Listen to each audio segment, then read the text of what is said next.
Hola a todos, ¿cómo están? Mi nombre es Lesma, espero se encuentren muy bien. Yo como siempre muy contenta de poder estar un día más aquí con ustedes y muy agradecida de que me estén viendo donde quiera que se encuentren.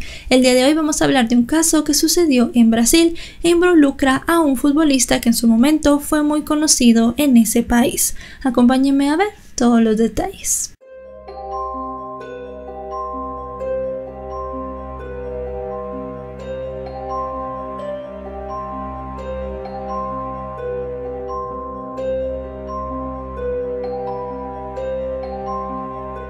Elisa Samudio Silva nació el 22 de febrero de 1985 en Foz do Iguaçu, un municipio de Paraná, a unos 1400 kilómetros de Brasilia, la capital de Brasil.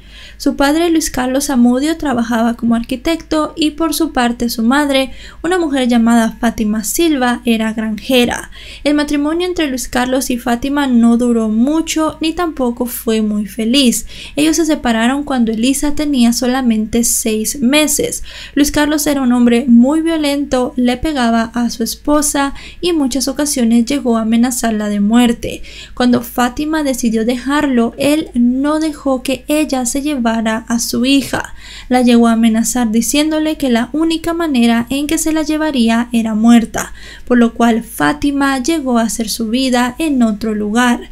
Ella se mudó a Mato Grosso do Sul. Allí tuvo una pequeña granja de pimientos, conoció a una nueva persona y producto de esa nueva relación, ella llegó a tener un hijo. Por su parte, Elisa seguía viviendo con su padre y Fátima la llegó a ver solamente en algunas ocasiones. Fue cuando Elisa cumplió 10 años que Fátima se armó de valor y fue a la casa de Luis Carlos a traerla sin que él se diera cuenta. Elisa comenzó a vivir con su madre y tenían una vida muy tranquila, se llevaba bien tanto con la nueva pareja de su madre como con su medio hermano, pero solamente estuvo en este lugar un año. Luis Carlos, su padre, llegó a traerla a este lugar y las amenazó a ambas de muerte. Teniendo mucho miedo, Elisa tuvo que regresar a vivir con su padre.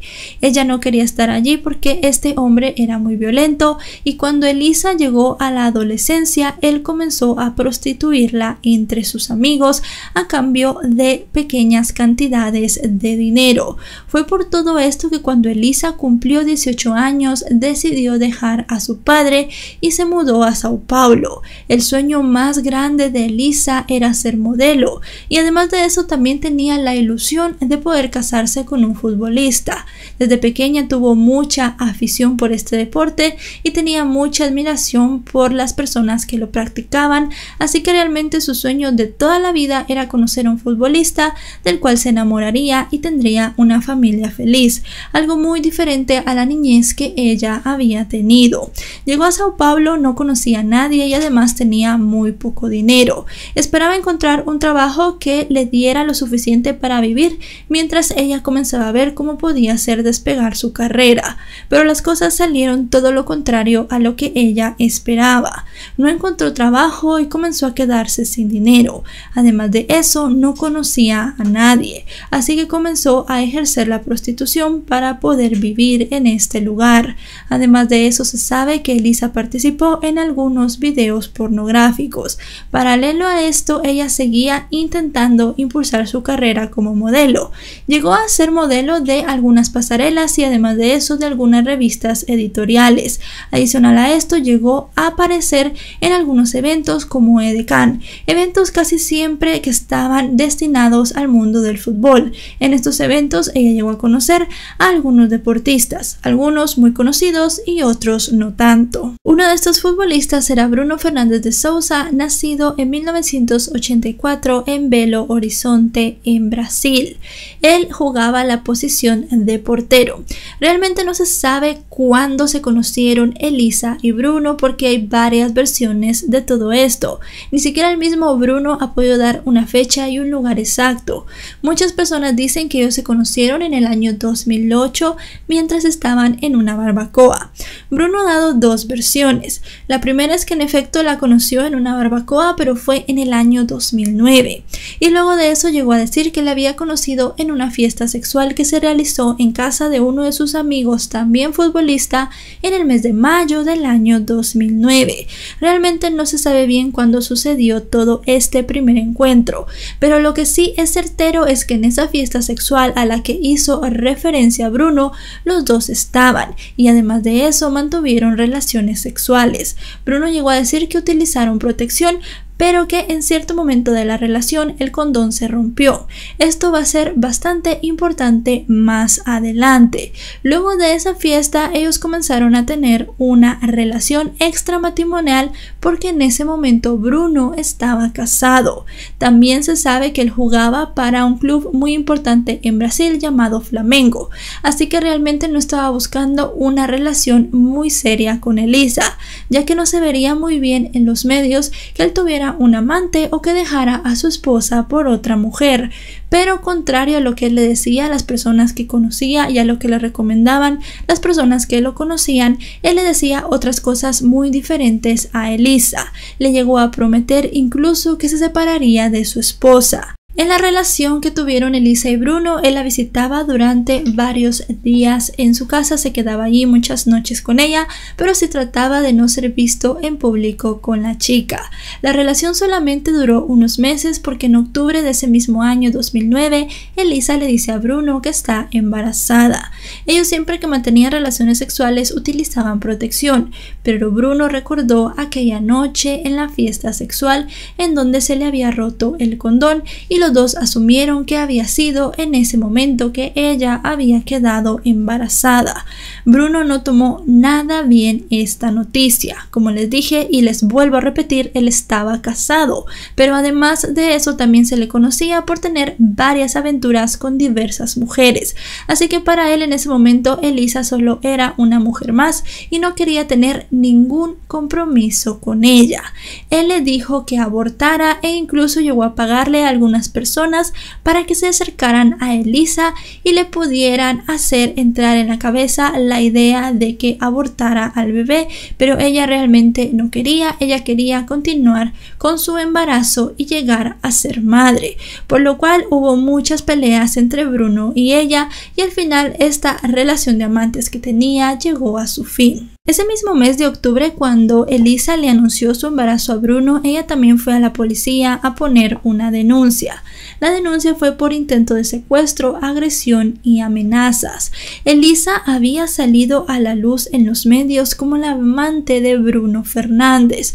Ella dio una entrevista a un medio brasileño llamado Extra, en la cual decía que había tenido una relación extramatrimonial con este hombre y que producto de eso estaba embarazada. Pero también llegó a decir que Bruno era una persona muy violenta, que ella le tenía mucho miedo. Todo esto quedó constatado en la denuncia. Elisa también llegó a decir en esta denuncia que tenía mucho miedo de que Bruno le hubiese dado algún fármaco para que abortara. Ella creía que se lo había puesto en la bebida, en la comida o se lo había suministrado de alguna forma, por lo cual en la fiscalía se ordenó que le sacaran muestras de sangre y también dejaran muestras de orina para poderlas analizar más adelante. Voy a hacer una especificación aquí, y es que esas muestras no se llegaron a analizar en ese momento, se quedaron guardadas, pero más adelante sí se analizarían, cosa de la cual vamos a hablar cuando llegue ese momento en el video. Pero para aclarar, en ese momento no se analizó nada de Elisa. Lo único que hizo el juez fue darle una orden de alejamiento. Bruno Fernández no podía estar a menos de 300 metros de Elisa Zamudio. Ella también quería que le dieran otro tipo de protecciones, pero el juez determinó que la relación entre Bruno y Elisa no era una relación formal, así que él verdaderamente no creía que fuese necesario todo esto. No llegó a considerar el hecho de que Elisa estaba embarazada de este hombre. Se quedó solamente con esa orden. Elisa también comenzó a pedirle a Bruno que le ayudara con los gastos médicos, con las visitas del embarazo, los ultrasonidos y su alimentación, ya que ella creía que tenía que alimentarse muchísimo mejor para poder tener un bebé sano. Bruno se negaba a todo esto. Él decía constantemente que el niño no era de él, que ese embarazo podía ser de cualquier otra persona, ya que Elisa había ejercido la prostitución, iba a estas fiestas, pero ella le aseguró que luego de que él le pidiera que dejara todo eso, ella no había vuelto a estar con ningún otro hombre que no fuese él, pero Bruno seguía negando completamente ser el padre del hijo que Elisa tendría. En febrero del año 2010 nació el pequeño bebé de Elisa, terminó siendo un varón. El niño nació en Sao Paulo en un hospital que Bruno llegó a pagar. Él se hizo cargo de todos los gastos médicos en ese momento, pero no quiso tener ninguna relación ni con el niño ni con Elisa. Él llegó a conocer al bebé hasta 4 meses después de su nacimiento y en ese momento comenzaba a comportarse un poco mejor con Elisa, según le contó ella a algunas amigas. Ella realmente quería que le diera su apellido al niño y llegó a proponerle que se hiciera una prueba de ADN para comprobar que el niño era de él, cosa que supuestamente él había aceptado. El día 4 de junio del año 2010, según el abogado de la familia de Elisa, fue el último día que ella llegó a tener una comunicación real con familiares o con amigas. Según algunos mensajes que le había mandado a sus amigas, al fin había logrado que Bruno aceptara darle la paternidad al niño y que además de eso la ayudaría económicamente. Incluso les llegó a contar que Bruno le había ofrecido un apartamento de lujo en Belo Horizonte. Unos días antes de todo esto, Elisa había puesto una denuncia por paternidad en contra de Bruno. Ella llevó algunas pruebas, como por ejemplo el hecho de que ella y su hijo se habían estado quedando en un hotel en Sao Paulo, un hotel pagado exclusivamente por Bruno. También llegó a mostrar el hecho de que Bruno se había hecho cargo de todos los gastos de parto, pero teniendo en cuenta de que el hombre supuestamente por su propia voluntad ya había aceptado darle la paternidad, ella estaba pensando en retirar esta denuncia. El día 5 de junio de 2010 fue el último día que Bruno llegó a jugar con su equipo. En ese momento las amigas de Elisa ya estaban contando que no sabían nada de ella, no habían tenido ni llamadas ni mensajes, cosa muy rara en ella porque era una mujer muy comunicativa, más que todo con sus amigas. Elisa y su madre no habían tenido una relación muy cercana luego de que ella llegara a Sao Paulo. Realmente solo se hablaban por teléfono y tenían varios años sin verse, pero a su madre también le pareció raro que su hija no se comunicara con ella para hablar del bebé. Así que con todas estas especulaciones, la policía comenzó a buscar a Elisa y a su hijo, pero no los encontraban por ninguna parte. Toda esta información se llegó a filtrar en la prensa y los reporteros comenzaron a hacerle preguntas a Bruno. Bruno dijo que sí conocía a Elisa, pero que él no era el padre de ese bebé. Llegó a contar varias anécdotas, como por ejemplo la de la fiesta sexual, y fue por eso que se supieron varios detalles de la relación de ellos. Pero con el paso del tiempo, la policía no tenía pistas de dónde estaban Elisa y su hijo, ni tampoco tenía pruebas que pudieran ligar a Bruno con esta desaparición, a pesar de que todo el mundo decía que él sabía algo que no estaba contando. Los días fueron pasando y fue hasta el día 24 de junio que se tuvo una pista. Una llamada anónima alertó a las autoridades de policía que Elisa había sido asesinada, que su ropa había sido quemada y su cuerpo había sido ocultado en una finca en Minas Gerais, una propiedad de Bruno. Teniendo esta llamada, la policía ya podía comenzar a alegar legalmente tomar acciones en contra de Bruno. Lograron que un juez autorizara que se pusiera un dispositivo de seguridad fuera de su casa. Realmente no podían pedir una orden para revisar la casa y mucho menos una orden de captura porque el juez les estaba pidiendo todavía más pruebas. Dijeron que habían sido muy cautelosos por el hecho de que Bruno era una figura pública y no querían que si tal vez él era inocente, provocar que la gente ya no confiara realmente en la labor de la policía, ya que él, al ser una persona que era admirada por muchos por su posición en el club de fútbol, podía pues tener un efecto muy negativo en la impresión de las personas en la policía. Así que la investigación en sus primeros días fue bastante lenta y también se llegó a tener mucho cuidado con todo lo que se manejaba. El día 26 de junio, solamente 2 días después de poner la vigilancia policial en la casa de este hombre, se dio con el paradero del hijo de Elisa. El bebé estaba con una mujer llamada Fernanda Castro. Fernanda Castro era otra de las amantes de Bruno y la mujer llegó a decir que había sido la mismísima esposa de Bruno quien le había dado al bebé para que ella lo cuidara. Una cosa que le pareció muy extraña a la policía y decidieron interrogar tanto a la esposa de Bruno como al mismísimo Bruno, pero esto no dio ningún fruto. Ellos no llegaron a decir nada y además de eso se acuerparon con su equipo de abogados. Por su parte, Fernanda Castro sí fue puesta en custodia y esperaba realmente un juicio desde los primeros días de la investigación, pero la policía no quería comenzar con el proceso hasta que se tuvieran todos los detalles y supieran bien cuál había sido el papel de esta mujer en la desaparición de Elisa. El día 28 de junio, teniendo la declaración de Fernanda y teniendo el hecho de que Bruno y su esposa no hayan querido colaborar, al fin la policía consigue que un juez les dé una orden para revisar una de las propiedades de Bruno.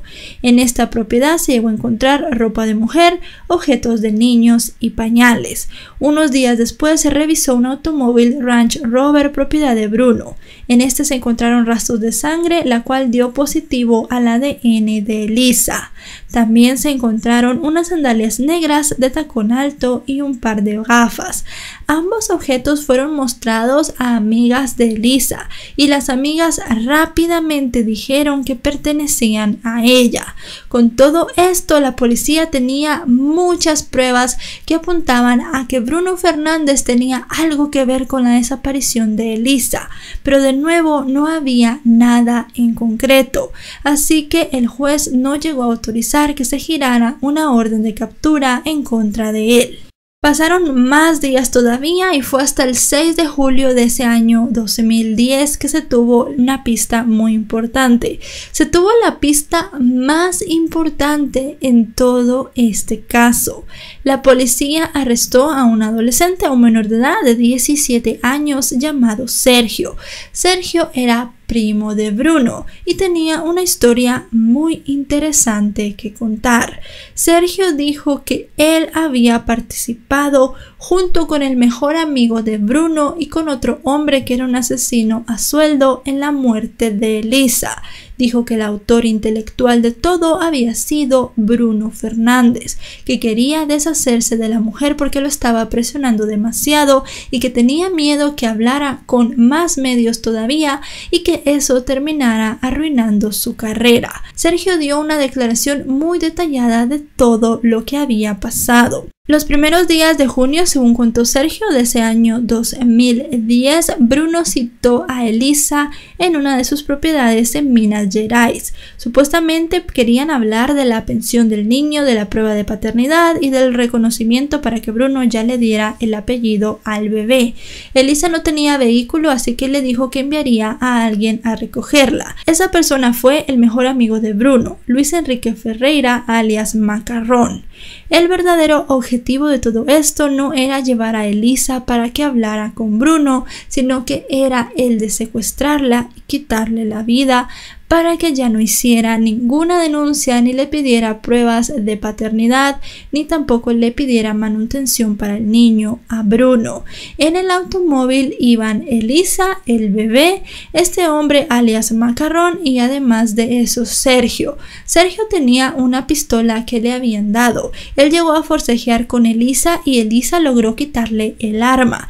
Pero cuando intentó dispararla, ella se dio cuenta que era un arma que estaba descargada, que solamente se la habían dado a Sergio para que la asustara. En ese momento Sergio comenzó a darle golpes en la cabeza con el arma hasta que la dejó inconsciente. Ahí no fue cuando ella perdió la vida. Según cuenta este chico Sergio, él y Macarrón conducieron hasta una de las propiedades de este hombre Bruno Fernández. Allí él ya los estaba esperando. Tomó las cosas de Elisa y las quemó, tomó algunas otras más y las tiró en la basura. Él no quería que quedara ninguna constancia de que Elisa había estado con él. Les dijo que ellos se tenían que encargar de quitarle la vida a la mujer y que además se tenían que deshacer del cuerpo. Bruno también les dijo que no le hicieran nada al bebé, que de eso ya se encargaría él más adelante.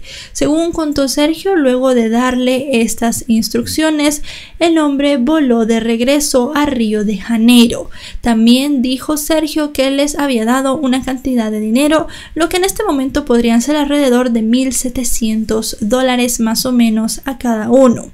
Según cuenta Sergio, él y Macarrón estuvieron pensando qué podían hacer y Bruno les llegó a decir que fueran a otra de sus propiedades, que ahí los estaría esperando una persona. Al otro día ellos llevaron a Elisa a esta segunda propiedad y allí ya los estaba esperando un hombre llamado Marcos Aparecido dos Santos. Marcos Aparecido dos Santos era un ex policía que en ese momento se dedicaba a asesinar a personas a cambio de dinero y que también era un experto en desaparecer cuerpos. Todas las personas que lo habían contratado decían que hacía trabajos muy limpios en donde no se llegaban a encontrar los cuerpos de las víctimas. Ellos metieron a Elisa en esta propiedad. Sergio dijo que él en todo momento estuvo cargando al bebé de Elisa. Ya dentro de esta propiedad, este hombre comenzó a pegarle a Elisa, la torturó, le hizo cosas horribles. Todo esto, como les digo, mientras él cargaba al bebé de la mujer. Realmente no se sabe cuántos días estuvo Elisa sufriendo en ese lugar. Aquí hay varias versiones también, porque Sergio llegó a cambiar algunas cosas de la versión y también hay algunas cosas que él dijo que se contradicen con las versiones oficiales. Sergio dice que supuestamente más o menos el día 8 de junio ellos obligaron a Elisa a hacer una llamada a una de sus amigas. Le tenía que decir que estaba bien, que estaba muy bien con Bruno y que Bruno le había dado todas las cosas que le prometía. Además, dijeron que la forzaron a decir que se iría del país, pero ninguna amiga llegó a decir que era ella la que había recibido esta comunicación. Y además, como les dije al inicio, recuerden que el abogado de la familia dijo que la última comunicación verídica de Elisa había sido el día 4 de junio. Otra cosa que la policía cree es que Bruno Fernández en ese momento no estaba en Río de Janeiro, sino que estaba en ese lugar ya que él quería presenciar la muerte de Elisa. Esto sí que se corresponde con lo que dijo Sergio. Sergio dijo que después de haberla torturado durante muchísimas horas, Elisa comenzó a rogar por su vida y en ese momento este matón contratado por Bruno tomó una corbata y la estranguló, provocándole la muerte. En ese momento Sergio le da el bebé a Bruno y Bruno se marcha con él.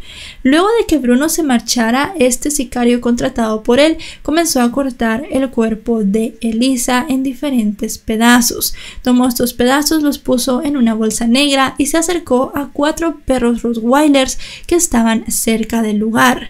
Comenzó a darle a estos perros de comer el cuerpo de Elisa. Según cuenta Sergio, primero le dio la mano y viendo que los perros se lo estaban comiendo, comenzó a darle más y más y más partes del cuerpo hasta que básicamente el cuerpo de Elisa desapareció porque estos perros se la habían comido. Según cuenta Sergio, este hombre tomó los huesos. Aquí hay otra discrepancia, no solamente con la versión oficial, sino también con lo que se llegó a hacer y con lo que se encontró en esa escena. Sergio dijo que Elisa había sido enterrada en esa misma propiedad donde la habían matado. En sí no enterrada ella, sino que lo que quedó de los huesos luego de que se la dieran de comer a los perros. La policía, luego de que Sergio diera su declaración, comenzó a buscar en esta propiedad, pero no lograron encontrar nada. Aquí llegaron a pensar en que tal vez tanto Bruno Fernández como este sicario pensaron que alguno de los dos, ya fuese Sergio o el amigo de Bruno, podían hablar, así que llegaron a cambiar los huesos del lugar, o que simple y sencillamente Sergio no quería dar la ubicación real del cuerpo de Elisa. Teniendo la declaración de Sergio, que al final era la única prueba que tenía la policía en contra de Bruno Fernández, consiguieron que el juez les diera una orden de captura, no solamente contra Bruno Fernández, sino contra su mejor amigo alias Macarrón, y también contra este sicario Marcos Aparecido que él había contratado. Ese mismo día 9 de julio la policía se disponía a entrar a la vivienda de Bruno Fernández para arrestarlo, pero se dieron cuenta que él no estaba allí. Unas horas después, tanto él como su mejor amigo llegaron a una comisaría para entregarse. Los abogados de Bruno creían que era lo mejor para su imagen pública, que él se entregara en lugar de salir detenido de su casa. Bruno llegó a decir que no tenía nada que ver con el crimen y que sus abogados llegarían a demostrar que esto era así.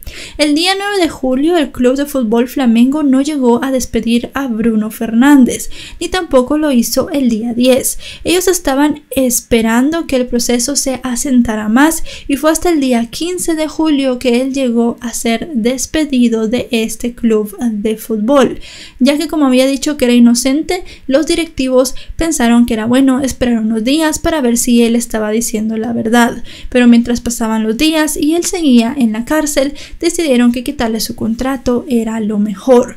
Con todo esto comenzó un juicio. Este juicio llegó a ser muy mediático en Brasil. El caso fue muy conocido porque Bruno Fernández era muy conocido en ese momento.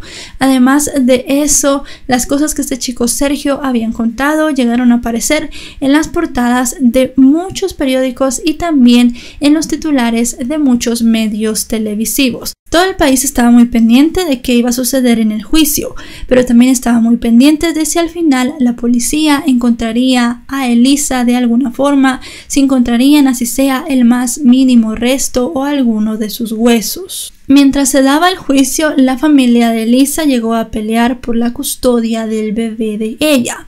Primero se le habían dado a Luis Carlos, el padre de Elisa, porque al final, cuando ella era menor, él fue la última persona con la que ella convivió. Pero rápidamente Fátima Silva le pidió al juez que le retirara la custodia a su ex esposo. Él no quería que el niño sufriera lo mismo que su hija había sufrido. Y esta decisión para el juez fue muy rápida, ya que descubrió que este hombre, Luis Carlos Zamudio, había abusado de una niña de 10 años, tenía un antecedente por eso, él ya había cumplido la pena que le habían impuesto, pero obviamente el juez creyó que él era la persona menos idónea para tener la custodia del bebé y se lo terminó dando a Fátima Silva. Ella fue la persona que quedó totalmente a cargo del hijo de Elisa. Luego de hacer todo esto, ella llegó a pedir una prueba de paternidad.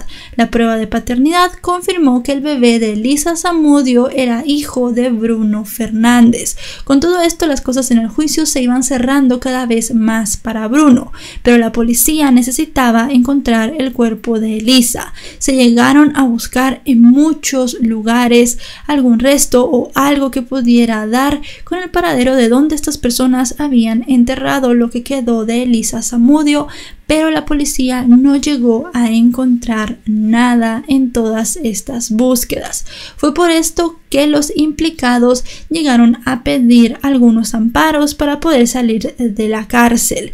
En el caso hubo un total de 6 implicados, además de los 4 hombres que habían participado activamente en el asesinato, contando a Bruno Fernández porque supuestamente él había estado en la escena. También se llegó a ligar a proceso a la esposa de Bruno Fernández y, como ya sabemos, a Fernanda Cortés, la mujer que tenía al bebé.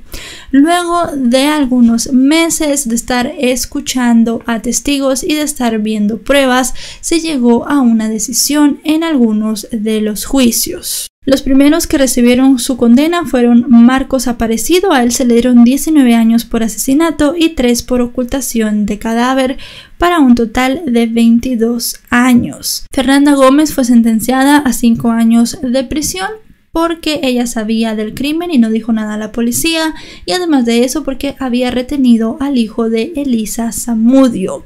El juicio de Bruno Fernández y de su esposa llegó a tardar un poco más, ya que él llegó a interponer muchísimos amparos. Al final, la esposa de Bruno Fernández salió absuelta completamente de todo. Ella no recibió ni un solo mes en prisión. Se preguntarán también qué pasó con Sergio, el chico de 17 años. Sergio fue considerado un testigo clave en el juicio. Como era menor de edad, fue puesto en libertad, pero el 22 de agosto de 2012 fue asesinado por individuos a bordo de una motocicleta. Según algunos testigos, esta motocicleta había estado siguiendo a Sergio desde que salió de su casa en su camino hacia su trabajo, así que él realmente ya no pudo dar más detalles de todo lo que había pasado, y la policía llegó a perder a su testigo clave en todo esto. Bruno Fernández, en un juicio en 2013, fue condenado a 22 años de cárcel. En 2017 se le otorgó un amparo y el hombre fue puesto en libertad. 4 días después, él fue fichado por un club de segunda división llamado Boa Esporte. Su primer juego con este club fue el día 8 de abril de 2017. El hecho que este club fichara a Bruno Fernández hizo que perdieran todos sus patrocinadores. El día 25 de abril se le retiró el amparo y se ordenó que volviera a la cárcel a cumplir la totalidad de su pena. Bruno y su abogado se habían respaldado en el hecho de que no había pruebas suficientes para demostrar que le había hecho algo a Elisa Zamudio, pero este nuevo juez que le había retirado el amparo dijo que solamente con tener la sangre de Elisa en su automóvil era una prueba suficiente para mantenerlo en la cárcel, que si él quería tener algún beneficio tenía que decir en dónde estaban los restos de Elisa, pero él seguía diciendo que era inocente. Al final, en el año 2019, su abogado logró que le dieran un régimen de semi-libertad y fue fichado por un club de tercera división llamado Pocos de Caldas. Este club llegó a jugar algunos partidos con él, pero luego de algunos juegos le extinguieron su contrato, ya que el hecho de estar en un régimen de semi-libertad no le permitía asistir a los entrenos de manera activa. En este entonces, Bruno Fernández sigue en el régimen de semi-libertad y está buscando un club que lo pueda fichar en este año 2020, ya que él dice que quiere seguir jugando. Mientras tanto, da charlas de deportes a otros presos en prisión. Los años han ido pasando y no se sabe en dónde están los restos de Elisa Zamudio. Sergio, el chico que era la única persona que podía hablar porque ya había hablado con la policía, murió en algo que podríamos decir fue bastante extraño, ya que, como les digo, esta motocicleta lo había estado siguiendo desde que salió de su casa. Bruno Fernández sigue diciendo que él no tiene nada que ver. Por si quieren saber de su vida privada, él se llegó a divorciar de la esposa que tenía en ese momento y luego se volvió a casar. La ceremonia se hizo en la cárcel.